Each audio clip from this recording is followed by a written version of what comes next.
Bismillah, Assalamualaikum. Anggap aja ini podcast, kali ini mau sharing gimana sih rasanya kuliah ngambil jurusan Pendidikan Bahasa dan Sastra Indonesia. Kebetulan kemarin kan baru banget tuh pengumuman SBMPTN, dan Ima kepikiran untuk bahas ini. Mungkin aja teman-teman ada yang minat masuk Pendidikan Bahasa dan Sastra Indonesia, tapi ragu-ragu dan penasaran kuliahnya kayak gimana, apa aja yang dipelajari, serta prospek kerja nantinya bakalan gimana. Insya Allah nanti juga Ima akan bahas sedikit apa bedanya kuliah jurusan Pendidikan Bahasa dan Sastra Indonesia, jurusan Pendidikan Bahasa Indonesia, dan jurusan Sastra Indonesia. Ini akan berpengaruh ke gelar yang nantinya akan teman-teman dapatkan setelah lulus, karena 3 jurusan yang Ima sebutkan tadi itu kesannya serupa, tapi ternyata tak sama. Asik. Awal-awal Ima kira itu jurusan Pendidikan Bahasa dan Sastra Indonesia itu kuliahnya gampang. Ya, kita kan udah pakai bahasa Indonesia dari SD, SMP, SMA. Pelajarannya juga terkesan gampang. Kayaknya nih, dari semua pelajaran yang di-UN kan, bahasa Indonesia itu yang paling nggak dikhawatirkan lah. Nah, Ima kira kuliahnya juga bakalan gampang, karena Ima itu lintas jurusan, jadi dari SMF, Sekolah Menengah Farmasi, ke Pendidikan Bahasa dan Sastra Indonesia. Jauh banget kan? Ima juga sempat tunda kuliah 2 tahun buat kerja dulu. Jadi, pengen nyari jurusan yang gampang-gampang aja, yang nggak perlu banyak mikir. Dan akhirnya memutuskan buat masuk jurusan ini. Paling kuliahnya ngebahas kayak unsur intrinsik dongeng, amanat, resensi, watak tokoh, puisi, ya semacamnya lah. Soal-soal UN SMA kayak gimana. Taunya waktu semester 1, pas banget baru pertama kali masuk kuliah, itu denger mata kuliahnya aja, Ima merasa berasal dari zaman purba. Teman-teman mungkin ada yang udah pernah dengar kata linguistik. Buat yang pernah nonton film Still Alice sih, pasti udah tahu linguistik itu apa, karena latar belakang tokoh utamanya adalah dosen linguistik. Nah, mata kuliah pertama di semester 1 itu adalah linguistik umum. Buat yang belum tahu, linguistik itu apa? Linguistik itu adalah ilmu yang mempelajari bahasa dan bahasa sebagai objek kajiannya. Apa bedanya cabang ilmu lain yang mempelajari bahasa juga? Ya kita tahu kan, kalau ditanya tentang bahasa, pasti jawabnya sebagai alat komunikasi. Nah, itu tuh dipelajarinya sebenarnya di sosiologi. Jadi, sosiologi memandang bahasa itu sebagai alat komunikasi. Psikologi memandang bahasa itu hanya sebagai reaksi yang terjadi di dalam otak manusia. Fisika memandang bahasa itu sebagai bunyi. Nah, linguistik umum ini atau linguistik ini memandang bahasa itu sebagai bahasa. Waktu dosen yang ngejelasin ini, seketika otak Ima ngeblank. Itu sekelas hening semua. Gak ada yang bersuara. Antara Ima doang yang gak ngerti, atau kita sekelas serempak ngeblank berjamaah. Kalau kata orang Sunda mah, ngahuleng tarik, itu subhanallah, ini mata kuliah apaan?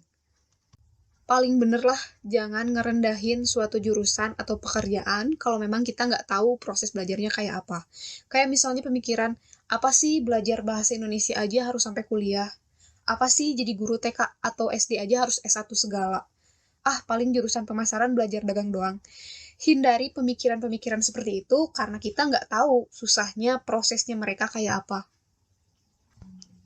Jadi, di program studi pendidikan bahasa dan sastra Indonesia itu, atau kita singkat PBSI aja biar gampang, teman-teman akan menggeluti 3 bidang, yaitu bidang pendidikan, bidang bahasa, dan bidang sastra.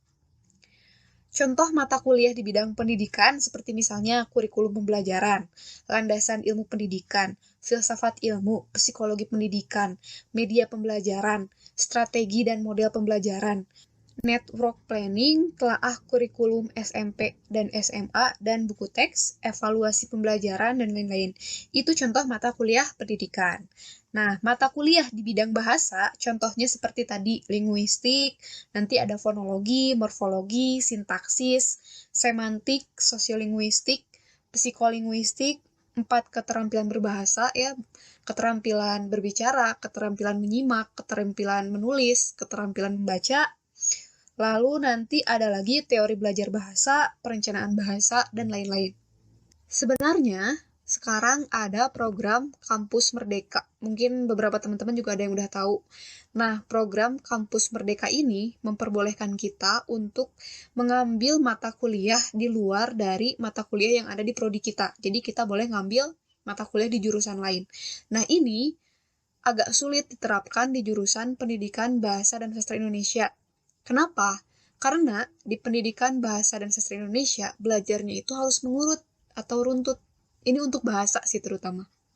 Contoh, teman-teman harus belajar linguistik umum dulu buat bisa lanjut belajar fonologi. Nah, setelah belajar fonologi, teman-teman baru bisa lanjut ke morfologi. Nah, setelah ke morfologi, teman-teman baru bisa ke kata dan frasa. Setelah ke kata dan frasa, teman-teman baru bisa ke kalimat atau sintaksis. Ini tuh harus berurutan, nggak bisa teman-teman tiba-tiba ngambil fonologi dulu, atau misalnya mau ngambil morfologi dulu. Nanti akan bingung sendiri. Jangankan nggak berurutan aja kadang bikin bingung. Nggak bisa ngacak atau sembarangan, kayak misalnya aku mau ngambil C dulu, nanti baru A sama B, nggak bisa kayak gitu. Atau misalnya teman-teman dari jurusan lain nih, pengen belajar bahasa Indonesia, ambil mata kuliah bahasa Indonesia, teman-teman nggak bisa tiba-tiba mau belajar sintaksis misalnya, tanpa belajar mata kuliah sebelumnya.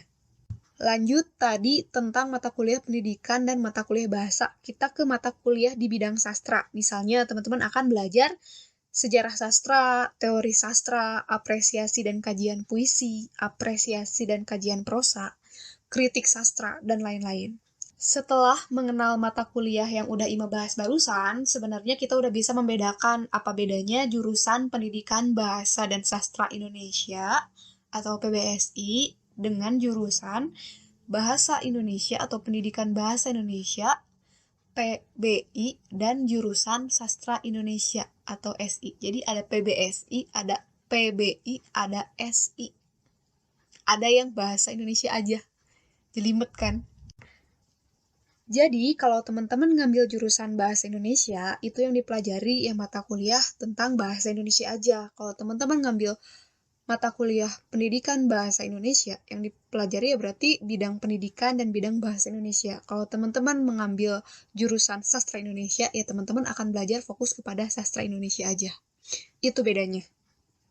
Gimana gelarnya nih? Nah, kalau bidang pendidikan, itu udah pasti gelarnya SPD, mau pendidikan bahasa dan sastra Indonesia ataupun pendidikan bahasa Indonesia. Itu pasti gelarnya SPD.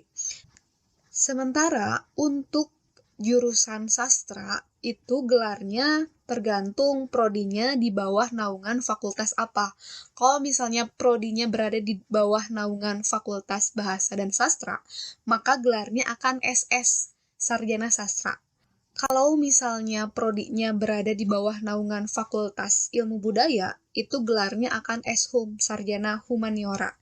Nah, untuk gelar Sarjana Bahasa, atau misalnya dari S1-nya udah ngambil linguistik, itu biasanya gelarnya adalah SI, atau Sarjana Linguistik. Soal prospek kerjanya, teman-teman nggak usah khawatir, apalagi yang ngambil bidang pendidikan, karena Bahasa dan Sastra Indonesia itu satu mata pelajaran yang nggak mungkin dihapuskan dari kurikulum. Bener nggak sih? Masa bahasa sendiri dihapuskan gitu nggak ada pelajarannya? Nggak seperti bahasa daerah. Bahasa daerah sekarang di sekolah-sekolah udah mulai berkurang, bahkan nggak ada. Nanti teman-teman bisa jadi guru, bisa jadi dosen, bisa jadi penulis, walau sebenarnya penulis itu bisa siapa aja, nggak harus selalu jurusan bahasa dan sastra Indonesia. Teman-teman juga bisa jadi editor, bisa jadi ahli bahasa di bidang hukum. Di pengadilan itu perlu ahli bahasa loh. Misalnya, ada kasus pencemaran nama baik. Nah, itu perlu ahli bahasa untuk menganalisis bagaimana sebuah ujaran atau bagaimana sebuah ungkapan bisa dikatakan pencemaran nama baik. Teman-teman bisa kerja di badan bahasa yang tugasnya itu menentukan baku tidak baku bahasa, menganalisis bahasa baru, dan lain-lain. Teman-teman juga bisa kerja di Kemendikbud mungkin, atau teman-teman bisa jadi sastrawan. Bahkan bisa loh, kita dosen bahasa Indonesia, tapi mengajar di luar negeri. Kalau teman-teman pernah nonton salah satu videonya Jerome Pauline, dia pernah collab sama salah satu dosen di Jepang, dan diminta ngajar bahasa Indonesia di sana. Berarti secara tidak langsung sebenarnya di luar negeri pun ada loh program studi bahasa Indonesia. Cuman ya syaratnya pasti kamu harus paham dulu bahasa Jepang, atau kamu harus menguasai dulu bahasa asing yang memang mau kamu tuju, supaya kamu bisa jadi dosen bahasa Indonesia di sana. Beasiswa juga banyak banget, apalagi sastra, itu bisa dilanjut ke Brunei, Malaysia, dan negara lainnya. Oke, itu aja yang mau Ima sampaikan. Semoga memenuhi rasa penasaran teman-teman terkait jurusan ini. Kuliahnya gampang kok, cuma nggak segampang yang dikira aja. Subscribe bagi yang mau. Jika dirasa video ini bermanfaat, boleh dibagikan. Boleh dikomentar juga kalau ada yang kurang di bawah. Atau mau menambahkan, mungkin teman-teman ada yang udah masuk jurusan Bahasa dan Sastra Indonesia lebih dulu, karena Ima baru semester 4. Sekian dan fi amanillah. Network planning, telaah kurikulum, nah jadi